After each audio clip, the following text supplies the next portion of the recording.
Friends, welcome to माँ Saraswati Vidya learn YouTube channel पर। आज हम बात करेंगे राजस्थान के प्रमुख व्यक्तित्व की। ये टॉपिक हम आज कक्षा 10वीं की एनसीईआरटी बुक से कवर करेंगे। चलिए स्टार्ट करते हैं। संसार में प्रत्येक कालखंड में ऐसे व्यक्तियों ने जन्म लिया है जिन्होंने अपने कार्यों से समाज को एक नई राह दिखाई है। अब हम बात करते हैं निहाल चंद की। किशनगढ़ चित्रकला शैली को चरम उत्कर्ष पर पहुंचाने का श्रेय निहाल चंद को है। यह किशनगढ़ के शासक सावंत सिंह के दरबार में रहते थे।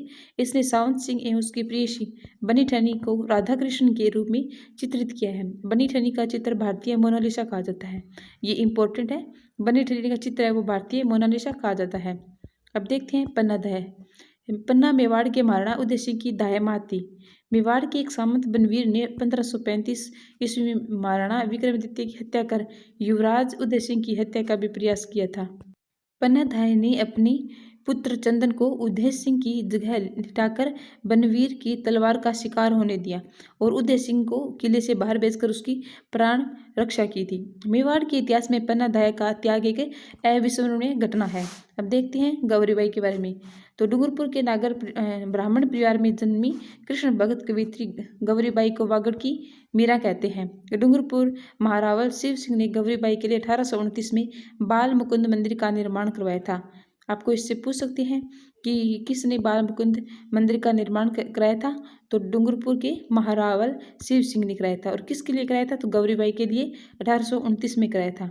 एक गौरीबाई है बीकानेर से संबंधित है जो मान गायन शैली से संबंधित है। अब देखते हैं दुर्गादास राठौड़ के बारे में। स्वामी भक्त और वीर शिरोमणि दुर्गादास महाराजा जसवंत सिंह के मंत्री आसकन के पुत्र थे। इनका जन्म 13 अगस्त 1638 को मारवाड़ के सालवा गांव में हुआ। ये जसवंत सिंह की सेना में रहे।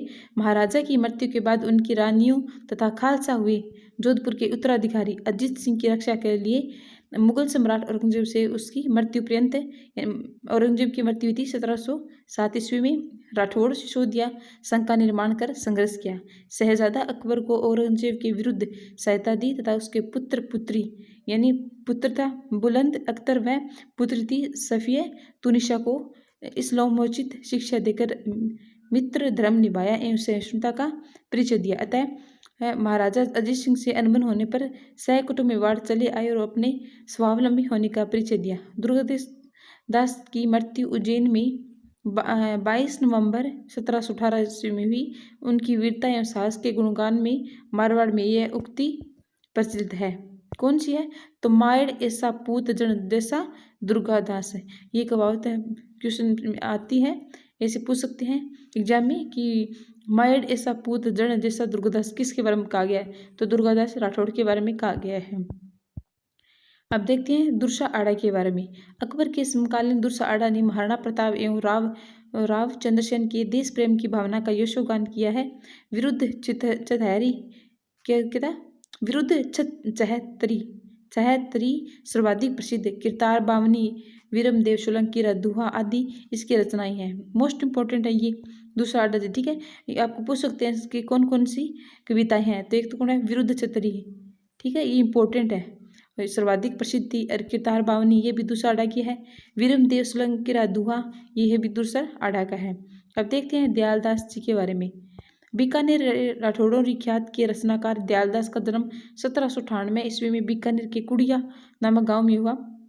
दयालदास ख्यात की हस्तलिखित इस प्रति में राठौड़ों की उत्पत्ति से लेकर महाराजा सरदार सिंह के राज्यारोहण तक का इतिहास लिखा गया है। यह ख्यात बीकानेर राजवंश का विस्तृत विवरण जानने, मुगल सम्राटों के राठौड़ों से संबंध जानने, फरमान निशान आदि के राजस्थानी में अनुवाद तथा बीकानेर की प्रशासनिक व्यवस्था को समझने के लिए महत्वपूर्ण है।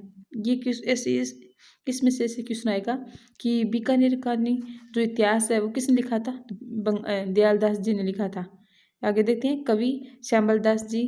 तो मेवाड़ के महाराणा शंभू सिंह उनके पुत्र महाराणा सज्जन सिंह की दरबारी कविराज श्यामल दास का जन्म 1836 ईस्वी में धोंकलिया भीलवाड़ा में हुआ। मेवाड़ महाराणा शंभू सिंह के आदेश पर उन्होंने मेवाड़ राज्य का इतिहास लिखना शुरू किया जो वीर विनोद नामक ग्रंथ में संकलित है। ब्रिटिश भारत सरकार ने इसको केसर हिंद की उपाधि से विभूषित किया है और मेवाड़ महाराणा ने इसको कवि राजा की उपाधि दी है। हम देखते हैं कि केसरी हिंद की उपाधि किसने दी थी, तो ब्रिटिश भारत सरकार ने दी थी। किसको, कविराज श्यामल दास को। और मेवाड़ महाराणा मेवाड़ ने इसको कवि राजा की उपाधि से विभूषित किया। किसको, कविराज श्यामल दास जी को। अब देखते हैं गौरीशंकर हीराचंद ओझा के बारे में। राजस्थान के इतिहासकार एवं पुरातत्ववेत्ता गौरीशंकर हीराचंद ओझा का जन्म 1863 में रोहिड़ा यानी कि सिरोही में हुआ। प्राचीन लिपि का अच्छा ज्ञान होने के कारण उन्हें भारतीय प्राचीन लिपिमाला नामक ग्रंथ की रचना की। अंग्रेजों ने उन्हें महाउपाध्याय एवं राय बहादुर की उपाधि प्रदान की है। किसको, तो गौरीशंकर हीराचंद ओझा को। बिरबल सिंह गंगानगर जिले के रायसिंहनगर में जन्मे बिरबल सिंह बीकानेर राज्य परिषद के सदस्य थे। वे सामंती अत्याचारों का विरोध करने एवं नागरिक अधिकारों की प्राप्ति की हर आंदोलन में अगवा रहते थे। प्रजा परिषद ने 30 जून 1946 को रायसिंहनगर में कार्यकर्ता सम्मेलन कर भावी रणनीति पर विचार किया। 1 जुलाई 1946 के दिन झंडा अभिवादन के तहत कार्यकर्ता हाथों में तिरंगे झंडे के लिए सम्मेलन स्थल पर पहुंचे। इसी बीच रेलवे स्टेशन पर कार्यकर्ताओं की गिरफ्तारी और उन पर जुल्म की सूचना पाकर बिरबल सिंह ने नेतृत्व में कार्यकर्ता हाथ में तिरंगा लिए स्टेशन की ओर बढ़ने लगे, जिससे घबरा कर सरकारी अधिकारियों ने गोली चलवा दी। इन्हीं में से एक गोली का शिकार बिरबल सिंह बना, लेकिन उसने तिरंगे को गिरने नहीं दिया। घायल अवस्था में भी बिरबल सिंह के बोल फूट रहे थे। झंडा ऊंचा रहे हमारा, झंडा ऊंचा रहे हमारा। अब देखते हैं विजयदान देथा के बारे में। 1 सितंबर 1926 को बोरुंदा जोधपुर में जन्मे विजयदान देथा की प्रसिद्ध कृतियाँ कौन कौन सी है, इंपॉर्टेंट है, तो बातारी फुलवारी है। ये लोक कथा 1960 में बनाई गई थी। बापू के 3 हथियारे हैं, आलोचना थी 1948 में। चौधरायन की चतुराई लघु कहानी संग्रह 1994 में। और दुविधा है और अलेखु हिटलर आदि है। ये रूपायन संस्थान बोरुंदा के सहस्थापक भी थे। उन्हीं विजयदान देथा को बिजी के उपनाम से जाना जाता है। देथा को 1976 ईस्वी में केंद्रीय साहित्य अकादमी पुरस्कार, 1992 ईस्वी में भारतीय भाषा परिषद पुरस्कार 2002 में एवं बिहारी पुरस्कार 2006 में। अब देख सकते हैं, दोबारा देखते हैं हम कि इनको क्या कौन कौन से पुरस्कार मिले हैं। तो केंद्रीय साहित्य अकादमी पुरस्कार तो इनको मिला था 1992 में, और भारतीय भाषा परिषद पुरस्कार 2002 में, बिहारी पुरस्कार उनको 2006 में, साहित्य चूड़ामणि पुरस्कार 2007 में और पद्मश्री 2012 ईस्वी में राजस्थान रत्न से सम्मानित किया गया है। उनकी एक लोक कथा पर मणि कौल ने पहले दुविधा फिल्म बनाई, फिर इसी कथा पर अमोल पालेकर ने पहली नामक फिल्म बनाई थी। अब देखते हैं कन्हैयालाल सेठिया। लोकप्रिय गीत धरती दोहरानी और अमर लोकप्रिय गीत पाथर और पित्तल के यशस्वी रचयिता साहित्यकार कन्हैयालाल सेठिया का जन्म 11 सितंबर 1919 को राजस्थान के सुजानगढ़ चूरू में हुआ था। अब देखते हैं अल्लाह जिलाभाई। केसरे बालम आओ नी पधारो मारे देश गीत प्रख्यात मांड गायिका अल्लाह जिलाबाई के कंठ से निकल अमर हो गया। इनका जन्म 1 फरवरी 1902 को बीकानेर में हुआ। मांड गायकी में विशिष्ट योगदान के लिए सन 1982 में पद्मश्री से सम्मानित किया गया है। ये पद्मश्री से ऐसा क्यों सुनाया था, 2-3 बार आ चुका है कि अल्लाह जिलाबाई को कब पद्मश्री दिया गया था, तो 1982 में दिया गया था। और इनका संबंध किस राग से है, तो मांड राग से है। आगे देखते हैं बाईजी को सन 1983 में रॉयल अल्बर्ट हॉल में BBC लंदन द्वारा कोर्ट सिंगर का अवार्ड भी दिया गया है। अब देखते हैं गौरी देवी के बारे में। मांड गायन शैली को देश विदेश में ख्याति दिलाने वाली लोक गायिका गौरी देवी का जन्म 1920 ईस्वी में जोधपुर में हुआ। संगीत ने विरासत में मिला। इनके माता पिता दोनों बीकानेर दरबार की संगीत प्रतिभाएं थी। मास्को में आयोजित भारत महोत्सव में गौरी देवी ने मांड गायकी से श्रोताओं को संबोधित कर प्रदेश का नाम रोशन किया है। अब देखते हैं कंपनी हवलदार मेजर पीरू सिंह, ये इंपॉर्टेंट है, ठीक है, इसे देखते हैं। 20 मई 1918 में रामपुरा बैरिक झुंझुनू में जन्मे मेजर पीरू सिंह 1936 में 6 बटालियन राजपूताना राइफल्स में भर्ती हुए। 18 जुलाई 1948 को 6 राजपूताना राइफल्स के CH एम पीरू सिंह को जम्मू कश्मीर के तिथवाल में शत्रुओं द्वारा अधिकृत एक पहाड़ी पर आक्रमण कर उस पर कब्जा करने का काम सौंपा गया। अपनी अंतिम सांस लेने से पहले उन्होंने दुश्मन के ठिकानों को नष्ट कर दिया। उन्होंने मरणोपरांत परमवीर चक्र से सम्मानित किया गया है। परमवीर चक्र से सम्मानित होने वाले पहले राजस्थानी से, ये क्वेश्चन आपसे पूछ सकते हैं कि परमवीर चक्र से सम्मानित होने वाले पहले राजस्थानी कौन थे, तो पीरू सिंह थे। इनका संबंध किससे है, किस जिले से है, तो ये झुंझुनू जिले से है। अब बात करते हैं मेजर शैतान सिंह की। बाणासुर के शहीद नाम से प्रख्यात मेजर शैतान सिंह का जन्म 1 सितंबर 1924 को जोधपुर जिले की फलोदी तहसील के बाणासुर गांव में हुआ। शैतान सिंह भारतीय सेना में भर्ती हो गए थे। ये इंपॉर्टेंट है, ठीक है। बाणासुर के नाम से शहीद किसको जानते हैं हम, तो मेजर शैतान सिंह को जानते हैं, ठीक है। 17 नवंबर 1962 को जब चीन ने लद्दाख क्षेत्र की चुशूल चौकी पर आक्रमण किया, उस समय इस चौकी की रक्षा की जिम्मेदारी मेजर शैतान सिंह की चार्ली कंपनी पर थी। कौन सी कंपनी पर, चार्ली कंपनी पर थी। अपने 120 साथियों के साथ उन्होंने चीनी सेना को 2 बार पीछे हटने पर मजबूर कर दिया। जब उनके पास केवल 2 सैनिक शेष रह गए और वे सब भी बुरी तरह घायल हो गए, तो उन्होंने दोनों सैनिकों को पीछे चौकी पर सूचना देने के लिए भेज दिया गया और अकेले ही गोलाबारी करते रहे।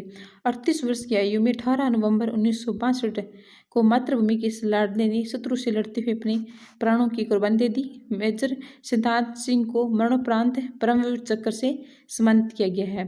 हम इस बुक की एक लाइन टू लाइन पढ़ रहे हैं, क्योंकि हर एक लाइन से एनसीईआरटी से हर एक लाइन से क्वेश्चन बनता है, तो सभी लाइन से हमारे लिए इम्पोर्टेंट है। स्वामी केशवानंद जी के बारे में देखते हैं। शिक्षा संत के रूप में प्रसिद्ध स्वामी केशवानंद का जन्म सीकर जिले के मगलूणा गांव में 1883 ईस्वी में चौधरी ठाकर सिंह के घर हुआ। इनके बचपन का नाम बिरमा था। क्या था, बिरमा था। गांधी जी से प्रभावित होकर उन्होंने 1921 ईस्वी में से 1931 ईस्वी तक स्वाधीनता आंदोलन में भाग लिया और जेल यात्रा की। केशवानंद ने 1932 में संघर्ष में जाट विद्यालय का संचालन संभाला और इसे मिडिल स्तर से महाविद्यालय स्तर तक पहुंचाया, जिसमें कला, कृषि विज्ञान महाविद्यालय के अतिरिक्त शिक्षक प्रशिक्षक महाविद्यालय, संग्रहालय, ग्रामोद्यान विद्यापीठ बनाया। उन्होंने 1944 से 1956 ईस्वी तक बीकानेर के रेगिस्तानी गांव में लगभग 300 पाठशालाएं खुलवाई तथा अनेक स्थानों पर चलते फिरते वाचनालय एवं पुस्तकालय स्थापित किए। अब देखते हैं पंडित झाबरमल शर्मा जी के बारे में। पत्रकारिता के भीषण पितामह पंडित झाबरमल शर्मा का जन्म जसरापुर में 1880 में हुआ। 1905 ईस्वी में पंडित दुर्गा प्रसाद मिश्र ने झाबरमल को हिंदी पत्रकारिता और संपादन की शिक्षा दी। उन्होंने अनेक पुस्तकों का संपादन किया, जिनमें सीकर का इतिहास, खेतड़ी का इतिहास, खेतड़ी नरेश और विवेकानंद आदर्श नरेश, श्री अरविंद चरित्र, हिंदी गीता, रहस्यसार, आत्म विज्ञान शिक्षा, तिलक कथा, भारतीय गोदन आदि प्रमुख है। अब देखते हैं आचार्य तुलसी जी के बारे में। अणुव्रत आंदोलन के सूत्रधार आचार्य तुलसी का जन्म 20 अक्टूबर 1914 को नागौर जिले के लाड़तू कस्बे में हुआ। 22 की आयु में तेरापंथ संघ के 9वें आचार्य बन गए। कौन बने थे, आचार्य तुलसी जी। नैतिकता के उत्थान के लिए उन्होंने 1949 ईस्वी में अणुव्रत आंदोलन का सूत्रपात किया था। ये इंपॉर्टेंट है। अणुव्रत आंदोलन का सूत्रपात किसने किया था, तो आचार्य तुलसी जी ने किया था। इससे जनमानस को जोड़ने हेतु 1 लाख किलोमीटर की पद यात्रा की। आचार्य तुलसी का संदेश था, इंसान पहले इंसान फिर हिंदू या मुसलमान। ठीक है, आपको इससे पूछ सकते हैं कि ये कहावत किसकी है या फिर ये संदेश किसका है, तो आचार्य तुलसी जी का है। कौन सा है, तो इंसान पहले इंसान फिर हिंदू या मुसलमान है। अब देखते हैं कोमल कोठारी जी के बारे में। कोमल कोठारी का जन्म 4 मार्च 1929 को चित्तौड़गढ़ जिले के कपासन कस्बे में हुआ। उन्होंने लोक संस्कृति के उन्नयन में अपना संपूर्ण जीवन लगा दिया। उन्होंने 1960 में जोधपुर जिले के बोरंदा कस्बे में रूपायन नामक संस्थान की स्थापना की थी। ठीक है, ये इंपॉर्टेंट है। रूपायन नामक संस्थान की स्थापना किसने की थी, तो कोमल कोठारी जी ने की थी। अब देखते हैं करपाल सिंह शेखावत। शिल्प गुरु करपाल सिंह शेखावत का जन्म सीकर जिले के मऊ ग्राम में 1922 में हुआ। उन्होंने ब्लू पोट्री पर चित्रांकनों के माध्यम से अंतर्राष्ट्रीय पहचान बनाई। 1974 ईस्वी में उन्हें पद्मश्री से सम्मानित किया गया है। अब देखते हैं जगजीत सिंह के बारे में। 8 फरवरी 1941 को श्रीगंगानगर कस्बे के एक सिख परिवार में जन्मी गजल गायक जगजीत सिंह का 10 अक्टूबर 2011 को निधन हो गया। इन्हें मरणोपरांत राजस्थान सरकार ने 31 मार्च 2012 को राजस्थान रत्न पुरस्कार से नवाजा गया है। अब बात करते हैं पंडित विश्व मोहन भट्ट के बारे में। तो 12 जुलाई 1950 को जयपुर में पंडित विश्व मोहन भट्ट का जन्म हुआ। 1965 ईस्वी से उन्होंने देश विदेश में संगीत पुरस्कार देनी शुरू की। 1994 में उन्हें विख्यात ग्रैमी पुरस्कार मिला है। किसको मिला था? तो पंडित विश्व मोहन भट्ट को मिला था। भट्ट ने गिटार में सितार, सरोद और वीणा के 14 अतिरिक्त तारों के स्टिक और अद्भुत मुहावरों का समन्वय करके मोहन वीणा का आविष्कार किया था।